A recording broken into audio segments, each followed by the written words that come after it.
The human race is one of the wonders of the universe. We may be unique. And of all our remarkable properties, one stands out. It is that we are restlessly drawn to ask questions like, why are we here? What is the purpose of life? The great civilizations and cultures of the past came up with various answers, all unsatisfying, because they were made up rather than being properly investigated. So, can science come up with something better? I think so.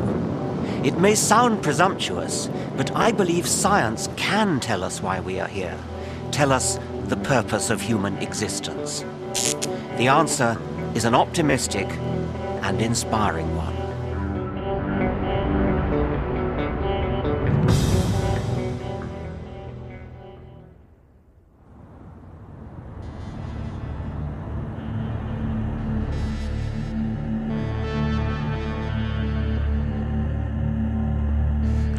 For most of the 500,000 years of human existence, we have been unable to answer the question of why we are here. It was only 150 years ago that science first tried to find an answer. In 1859, Charles Darwin published a book that changed the world. When Darwin first got up the courage to publish The Origin of Species, it shook the spiritual foundations of his age. Victorians had to come to terms with an entirely new set of unwelcome relations. We've got over it now. Most of us are happy to teach our children that we are descended from apes. We are apes. But I believe Darwin has another message for us, one that could be frightening if we let ourselves be intimidated, but it's exciting and uplifting if we have the courage to face it.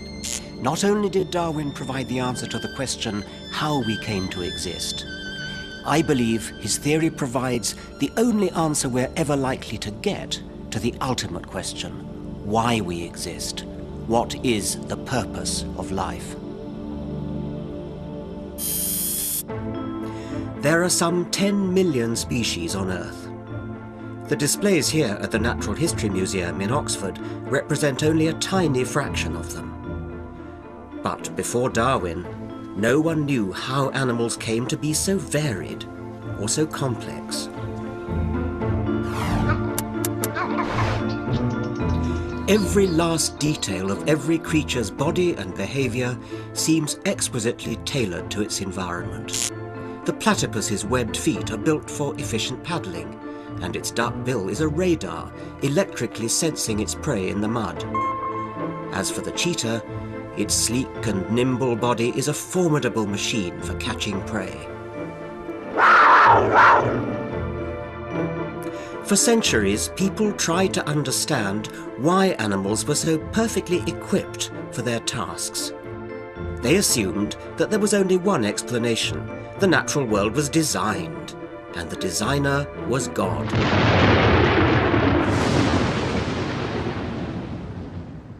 The Reverend William Paley, writing half a century before Darwin, put the case with his famous watchmaker argument. Imagine, Paley said, taking a walk on a heath. If you came across a rock, you wouldn't be surprised. The rock might have lain there forever. It doesn't need explaining. But a watch on the heath would demand an explanation. Its existence and complexity would require a big explanation. The intricate precision of the cogs, the accuracy with which it keeps time, these are evidence that the watch must have had a designer, a watchmaker. Surely, Paley went on, no less is required to explain the even greater complexities of nature. There must be a divine watchmaker. If I had read Paley in 1802, I would have agreed with him. But now things are very different. Charles Darwin has given us a much neater, more self-sufficient, and therefore more satisfying explanation. Darwin argued that there was no designer, and at first sight this seems like a ridiculous idea.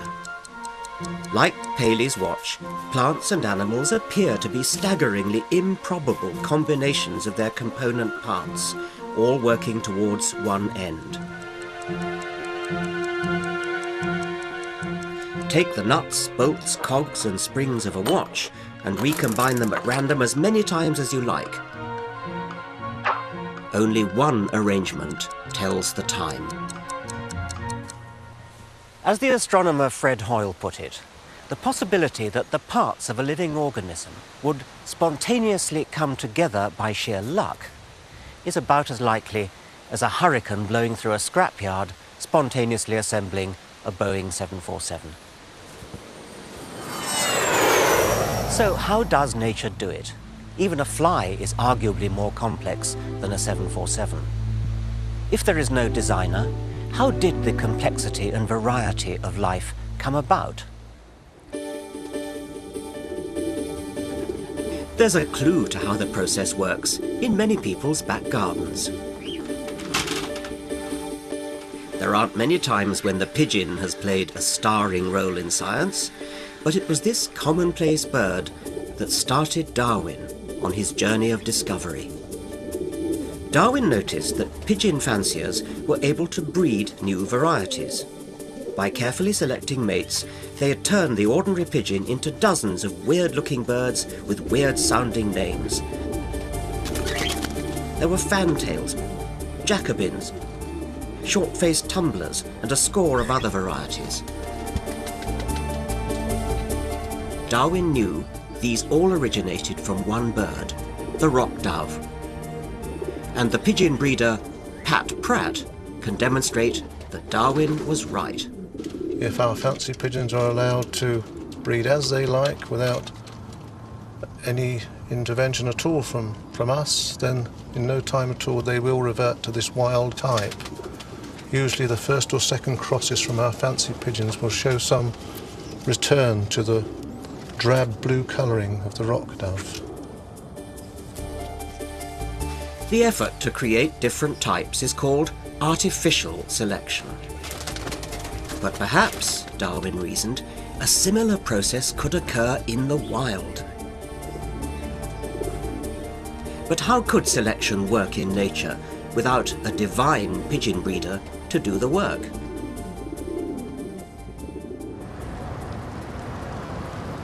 The work of natural selection is classically illustrated by the finches Darwin found on the Galapagos Islands. There are some 13 species, all with different beaks.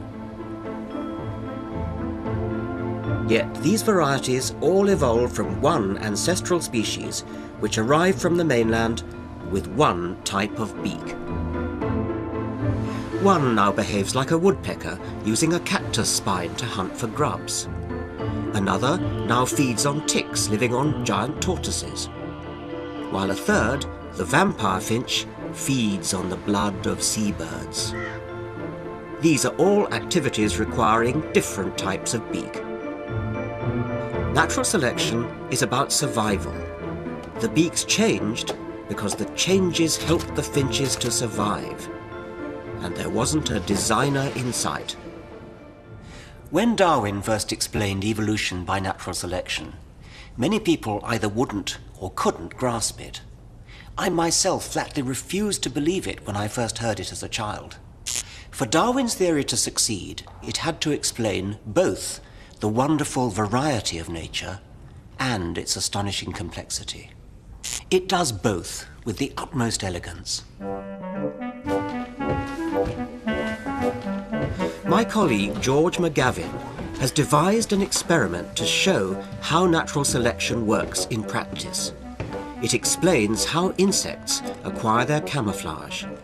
They do it tiny bit by tiny bit. What we've got here is an artificial woodland floor on which I've placed a variety of insects. Some of the insects are very easy to see. Some of the insects are not so easy to see, and a few of them are extremely hard to see. Okay, what I want you to do is to pretend you're in a woodland, okay? and it's sort of darkish, okay? And you're hungry birds, okay? And you're hunting for insects to eat. So if you see anything which you might want to eat, you can say, I can see an insect. Right. Who can see an insect? Me! Right, how many can you see? 3. 3. 2? I can't see any. The children play the role of predators. They show that even a little camouflage gives an insect some advantage, so long as its predators don't get too close. I think I saw something. No. How about that one there? I saw that one. What's I that? saw that one. Caterpillar. A caterpillar. No one spotted that that one. No one spotted that one. No, that's the last one to be I spotted. spotted that one, but I just forgot. If you're obvious, your chances of being eaten are very high. And therefore, over time, small changes which make you not so obvious will be selected and will be passed on. And so at the end of thousands of years of evolution, the end result will be, or ought to be, an insect which is extremely well hidden in its background. The success of those hidden insects shows how natural selection rewards even tiny changes. The process of natural selection explains how simple structures over millions of years eventually evolved into complex, astonishing creatures like the dinosaurs. Or us. But natural selection is not some kind of awards ceremony where nature applauds interesting new genetic mutations. It's not nature's fashion show. It's a competition to the death. Each individual within every species competes in the harsh, even bloodthirsty real world for access to resources and for opportunities to reproduce. Natural selection is all about living long enough to pass on your genes. Darwin realized that wild animals compete to survive. More are born than the food supply can sustain. Inevitably, many die young or otherwise fail to reproduce. Amidst this widespread slaughter, every animal fights a relentless battle for survival.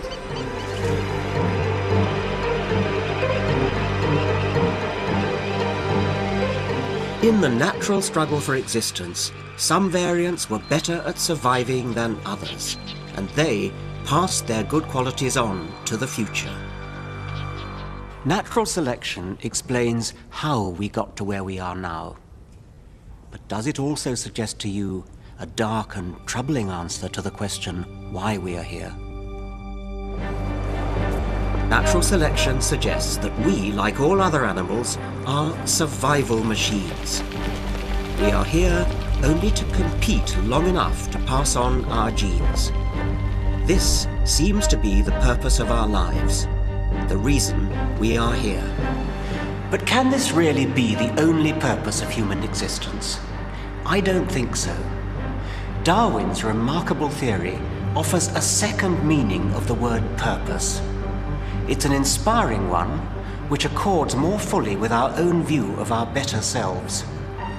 It stems from the curious observation that we humans appear to be breaking Darwin's rules.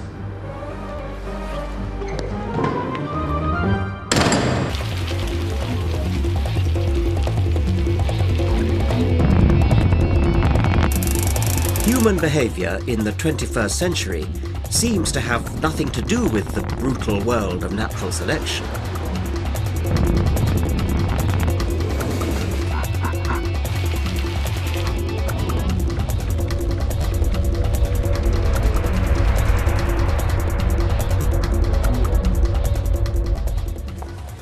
Evolution may explain how humans came into the world, but it doesn't shed much light on the way we lead our lives today. Most of our energy goes into projects that seem nothing to do with the goals of survival or reproduction. We neither feel nor act as though we are driven by evolutionary compulsion. We seem to have freed ourselves from the need to spend all our time propagating our selfish genes. We have many other goals that take our time and energy. We explore the world around us, create objects for their aesthetic beauty, pursue hobbies for the sake of fun.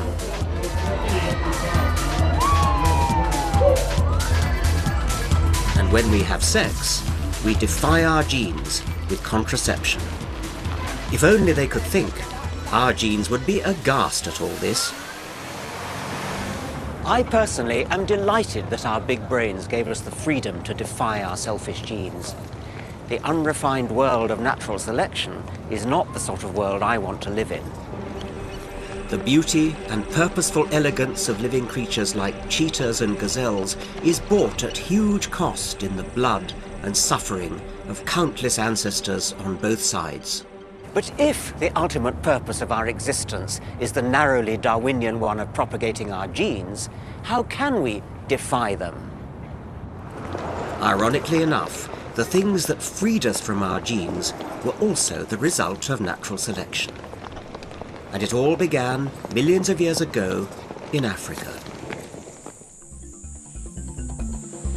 At the time, humans were still prey. Surrounded by predators, we evolved survival tools.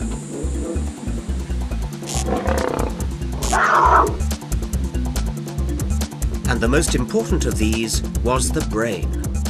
Natural selection drove the development of the human brain. It did so with no more purpose than it drove the development of the tail of the peacock or the speed of the cheetah. A genetic advantage was rewarded, and our brains got bigger. They didn't just get bigger, they became different. We evolved the ability to do something no other animal could do: set goals. Find a new waterhole, plan a hunt, set aside food for the winter. And we learnt to adapt and change our goals. What natural selection built into us in Africa was the capacity to seek, to strive, to set up short-term goals in the service of long-term goals. Eventually, the capacity for foresight. Bigger brains allowed individual ancestors to compete more effectively. And then, something unprecedented happened. A brain arose which was able to look around the world and ask, perhaps for the very first time, the question, why? Why are we here?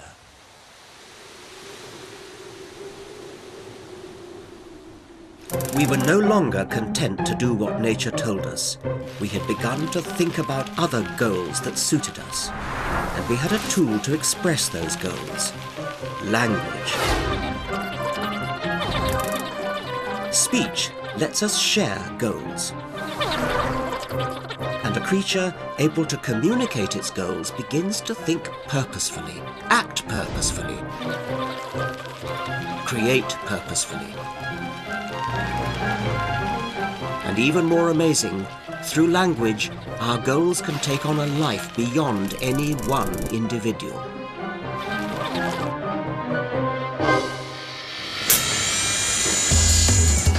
One inventor can produce the wheel. Using language, generations of inventors sharing the goal of fast travel can produce the modern car. Technology is human goal-seeking writ large. And once human beings set themselves to a goal, they force the pace of evolution themselves. This is an entirely new kind of evolution, non-genetic evolution, advancing at a speed that may be 1 million times faster than the genetic evolution which it resembles. We see its products everywhere, in the technology of the modern world. We have created a technological world that enables us to move far beyond the dictates of nature, and it allows us to do astonishing things. We alleviate hunger with new strains of crops, predict the weather with high-speed computers, and cure diseases with pharmaceuticals. Through technology, we have filled the world with purposeful creations. But technology does something else. It breeds an odd habit of thought. An animal who invents will look at the world in a different way from any other animal. We see the world through purpose-colored spectacles. Because we create things for a purpose, in the past we assumed that there was purposeful design in nature too. There wasn't, as it happens. It took Darwin to realize this. He looked deep into the heart of nature and discovered a beautiful mechanism which blindly simulates the illusion of purpose.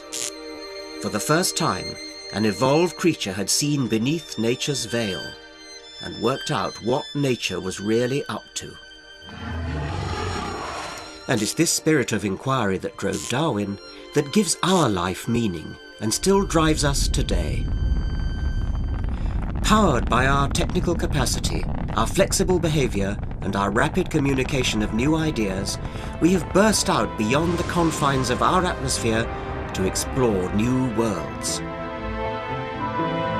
December 1972. And our minds have voyaged even further. We have looked across the deserted vacuum of space to distant galaxies, which means we have looked backwards in time to the very birth of the universe and of time itself. At the other extreme, we have looked deep into the atom at the strangeness of subatomic particles. And most amazing of all, we have dissected the living cell, finally unraveling the digital codes of the genes themselves. And still, we are not satisfied.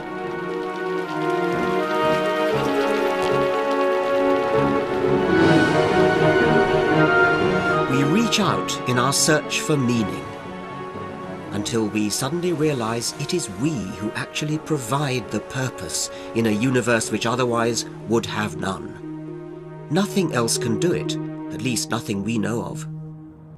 In a small, otherwise unimportant corner of the universe, a birth is celebrated. The birth of deliberate purpose, planning, design, foresight. For all we know, it may be an unprecedented event.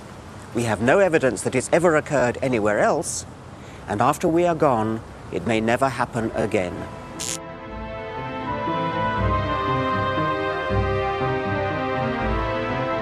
We can leave behind the ruthlessness, the waste, the callousness of natural selection. Our brains, our language, our technology make us capable of forward planning.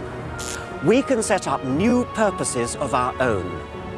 And among these new goals can be the complete understanding of the universe in which we live. A new kind of purpose is abroad in the universe. It resides in us.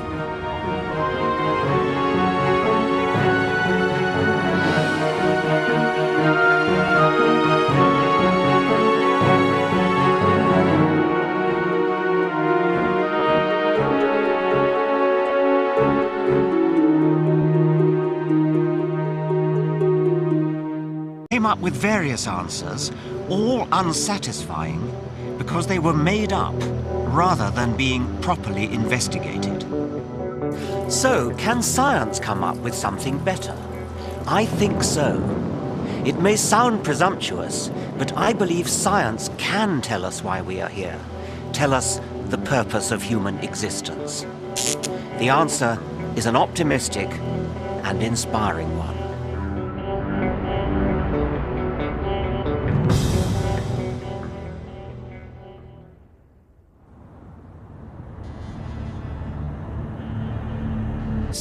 What is the purpose of life? There are some 10 million species on Earth. The displays here at the Natural History Museum in Oxford represent only a tiny fraction of them. But before Darwin, no one knew how animals came to be so varied or so complex. Every last detail of every creature's body and behavior seems exquisitely tailored to its environment. The platypus's webbed feet to terms with an entirely new set of unwelcome relations. We've got over it now. Most of us are happy to teach our children that we are descended from apes. We are apes. But I believe Darwin has another message for us, one that could be frightening if we let ourselves be intimidated. but it's exciting and uplifting if we have the courage to face it. Not only did Darwin provide the answer to the question how we came to exist, I believe his theory provides the only answer we're ever likely to get to the ultimate question, why we exist.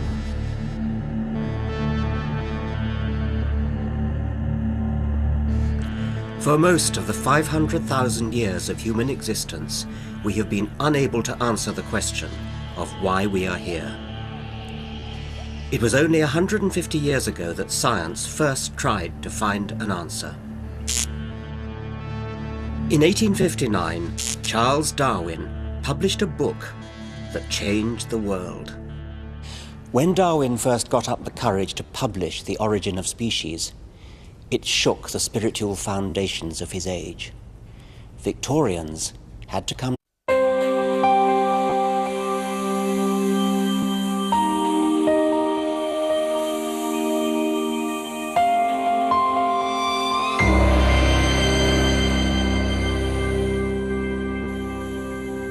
The human race is one of the wonders of the universe. We may be unique, and of all our remarkable properties, one stands out.